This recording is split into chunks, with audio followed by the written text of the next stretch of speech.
नमस्कार जी, नमस्कार। अच्छा जी, क्या कुछ रहा है जो एसडीएम साहब से मिले हो अभी ये पहले एसडीएम साहब से हमारी बेटियां मिलके आई थी। उन्होंने उनको आश्वासन भी दिया था और उन्होंने 90 दिन का टाइम दिया था। फिर मैं और ये भाई गए थे, छात्र नेता थे, ये बीमार आर्मी से थे, हम सारे गए तो हमने उस टाइम को 30 दिन का करवा दिया है।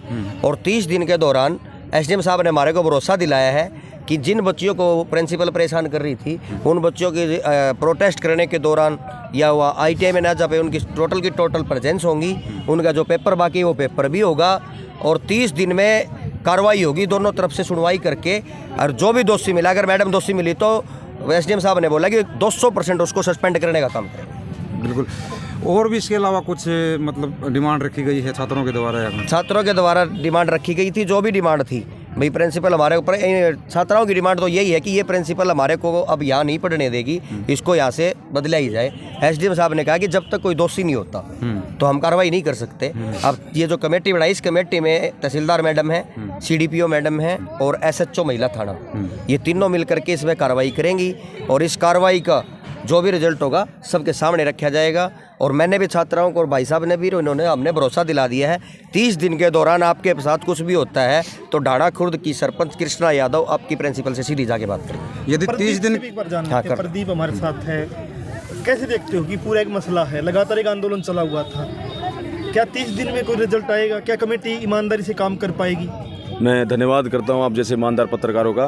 बात ये है कि देखिए, कमेटी अगर अच्छे ढंग से काम करेगी, ईमानदारी से काम करेगी तो 200% वो महिला प्रिंसिपल है वो दोषी है। क्योंकि जिस हिसाब से उन्होंने, जो बच्चियों ने आरोप लगाए हैं, वो बहुत ज़्यादा मतलब एक सेंसिटिव मुद्दा है और ये आज का नहीं है, पीछे भी लगातार इसके ऊपर आरोप प्रत्यारोप लगते आए हैं और इसके ऊपर लगातार केस दर्ज होते आए हैं। लेकिन ये जो पॉलिटिकल पावर के हिसाब से उन केसों से निकल जाती है। लेकिन मैं अब जैसे एसडीएम साहब से मिले, तहसीलदार भी मैडम वही थी, हमने बातचीत करी तो सारी की सारी बातें बताई। उन्होंने कहा अगर एसडीएम साहब ने कहा अगर ये महिला गलत निकलती है तो इसको सस्पेंड किया जाएगा, ना मैं किसी पॉलिटिकल पावर को मानूंगा ना कुछ और।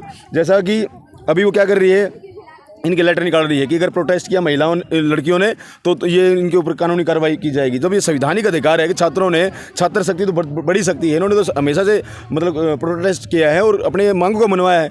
तो ये जो राजनीतिक जो चीज़ें खेल रही हैं आईटीआई प्रिंसिपल, ये इनकी नहीं चलेगी। और मैं एसडीएम से भी अनुरोध करूँगा और यहाँ के डीसी साहब उत्तम साहब से भी अनुरोध करूँगा कि इसको थोड़ा सा संज्ञान मिले इस मामले को।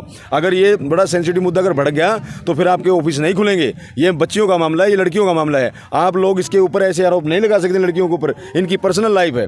आपके कॉलेज प्रांगण में अगर ये कुछ गलत बोलती है तो उसको समझाने का भी एक वे होता है, समझाने का एक तरीका होता है, उसको सीधा सीधा पोक करना नहीं होता। अगर आपके प्रांगण में गलत कर रही है तो उसको समझाओ, बताओ, उनके पेरेंट्स को बताओ। लेकिन ये नहीं है कि आप उनके कैरेक्टर को लेके किसी, एक चीज़ बताओ, मेरे पर्सनल कैरेक्टर को लेके क्यों मीडिया वो उछाल रही है। सारी एक लड़की मेरे से मिली जिसका नाम नहीं लूँगा, उसका पूरा का पूरा कैरेक्टर उसने पूरे आईटीआई में उछाल दिया। वो लड़की इतनी परेशान है, वो बार बार रो रही है। क्यों रो रही है? क्योंकि उनके ऊपर अत्याचार हुआ है। तो मैं आप जैसे मीडिया पत्रकार बंधुओं का धन्यवाद करता हूँ, आप जो आम जनमानस की आवाज़ को हमेशा से बुलंद करने का काम करते हैं। और बाकी मेरे साथी जो लगातार इसको, ये आदित्य भाई ने इसको लगातार लीड किया है, मैं इसका भी धन्यवाद करता हूँ कि भाई ने इस आवाज़ को इतना बुलंद किया और इस मुकाम तक पहुंचे कि 90 दिन की बात जो सरपंच साहब ने कही कि 90 दिन तक हम इसके ऊपर जांच करेंगे, तो हमने कहा कि 90 दिन तक हमारे पास में टाइम नहीं है।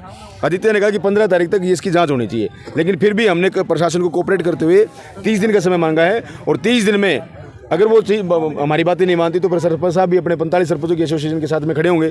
ये भाई भी पूरे पीएसएफ संगठन के साथ में खड़ा और मैं भी हमारे में तमाम साथी जितने हैं यहाँ के आसपास के क्षेत्र के जो लोग हैं वो भी इसमें पक्का मोर्चा लगाने के लिए तैयार खड़े होंगे, क्योंकि ये लड़ाई अब जीतनी जरूरी है। आदित्य भाई साहब क्या कहना चाहोगे इसमें? जो लगातार हम देख रहे हैं ये मुद्दा आप सबका सामने है, पीछे ही बात रखी है कि भाई एसडीएम साहब ने आश्वासन दिया है, लेकिन असल में हम देखा तो जो एसडीएम साहब हैं उन्होंने आश्वासन के साथ ये भी कहा है कि जो विशेषाधिकार इस मैडम पे हैं वो हम नहीं चलन देवांगे।